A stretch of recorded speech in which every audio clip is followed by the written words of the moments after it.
Microjoys are the ability to access joy despite all else. So really at the core of them, they are a mindset, and it's a way of perceiving the world around us that really allows us to hold grief in one hand and joy in the other at any particular moment.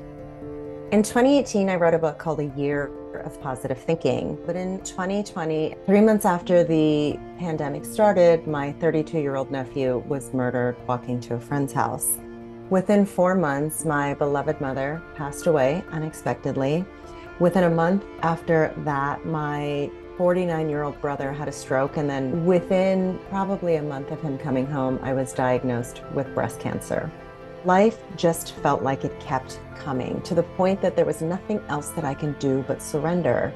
Now, having written that book called A Year of Positive Thinking, all of my work, my entire body of work was focused on positive psychology and positive thinking. And what I knew to be true before 2020 became very different when I was in the midst of my own grieving. I could not recognize myself.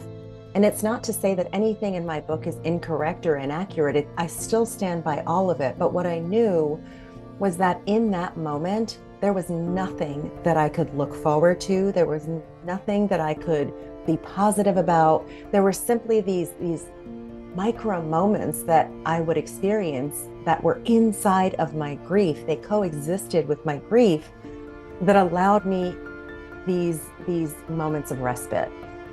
The week that my nephew was killed, we were preparing for his services, and I pulled out a photo album from when he was a kid. And there were all of these gorgeous pictures of him as a baby with his really big eyes and in kindergarten. And I remember my family and I just sort of laughing through tears. And it's such a perfect example to me of a microjoy, because look, it didn't bring him back, right? That sort of laughter and finding joy in that moment didn't change what happened, but it allowed us a moment of respite within what happened. And so sort of slowly, this reemergence of microjoys really started there. And there was no name. This was not some fancy idea. It was simply something that I was doing to survive and to thrive and to find a semblance of the woman I was before all of this started, the woman who had been eternally optimistic. Microjoys leave room for the spectrum of humanity. Up until 2020, it felt to me like joy was a binary. You were either joyful or you were sad, but you couldn't be both at the same time.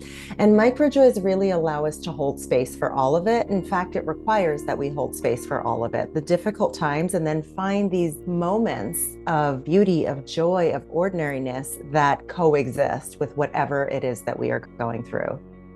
During that time, there was no way for me to pluck something positive out of the sky. There was no way for me to look for a silver lining, and I didn't want to look for a silver lining. It is incredibly healthy for us to allow ourselves to feel the full spectrum of life's emotions. Life is going to keep coming at us whether we want it to or not. And in this culture of relentless toxic positivity, this social media, Instagram, look at this one snapshot of my life that's so beautiful.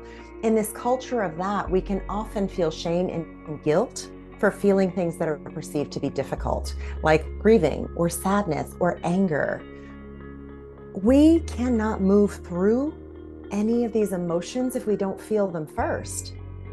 And not only that, I remember very much being in that moment in my life and feeling guilty that I couldn't feel positive. I couldn't find anything to feel positive about. And I will often say, we don't move on when we experience that sort of trauma or loss. We simply move forward. But the only way that I could move forward was to sit in what was happening. What I would recommend for somebody who is starting this process of honing a mindset of microjoys, right? This ability to access joy despite it all, is to understand that the foundation of microjoys is presence, right? It's allowing yourself to be in the present moment. So a few simple ways that we can start this practice. One way is sit somewhere that you have spent time before, whether it's in a local coffee shop or your own apartment or your house, wherever you are, set your timer on your phone for 5 minutes, put your phone somewhere where you can't scroll social media, and simply allow yourself to look and smell and hear and feel what is directly in front of you. It seems like a very simple exercise, and in some ways it is, but 5 minutes is a long time if you're not used to sitting and doing nothing. What you're doing is creating this ability to be hyper present, hyper aware of what is going on around you. Something else that I suggest, and this is not easy for folks, is as best you can, allow yourself to feel what you feel by acknowledging out loud what you feel. You don't have to do that on social media, and you don't have to share that with anyone else. It's simply learning to feel your feelings, which again is so counter to our culture. So I'm angry right now. I'm sad right now. Whatever it is that you are feeling, feel them. Don't be afraid to embarrass yourself. Now, I know this sounds silly, right? But when we're talking about being able to access joy in these random moments, talk to a stranger. It's okay if they don't want to talk back. Like, your life is going to keep on going, right? Like, it's okay. Say the silly thing, do the silly thing, dance by yourself, whatever feels silly to you. It's like, look, we all get one life. As an adult, I think it's so easy to be serious all the time. And it starts to weigh on us and to feel heavy. We have to allow ourselves these moments of lightness. So I think particularly now, we are all renegotiating our relationship to joy, to life, to being okay, and what that means. There is no one way of being okay. And what's something that really sort of helped me continue to put one foot in front of the other was this very simple quote: "This too shall pass. This too shall pass." Now that pertains to the most beautiful moments and also the most tragic moments. Everything is temporary. Everything is impermanent, including the depth of our sadness and the height of our joy. It simply means that in this lifetime, this moment will pass. We will continue to put one foot in front of the other, and we will keep moving. That's all that okay means.